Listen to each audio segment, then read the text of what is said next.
రెండు తెలుగు రాష్ట్రాలలో తెలంగాణ ఆంధ్రప్రదేశ్ రెండు తెలుగు రాష్ట్ర ప్రభుత్వాలలో చాలా కాలం నుండి క్రైస్తవుల పైన దాడులు జరుగుతున్నాయి. కొంతమంది మత ఛాందస్యవాదులు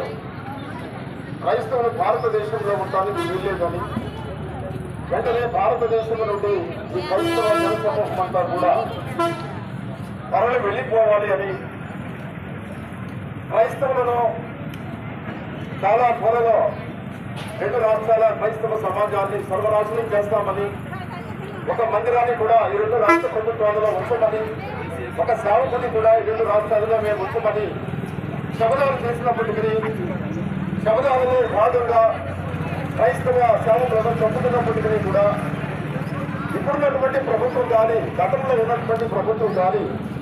ఏమాత్రమో స్పందించకపోవడం అనేటువంటిది చాలా విచారకరమైనటువంటి విషయం. ముఖ్యంగా 24వ తారీఖు నాడు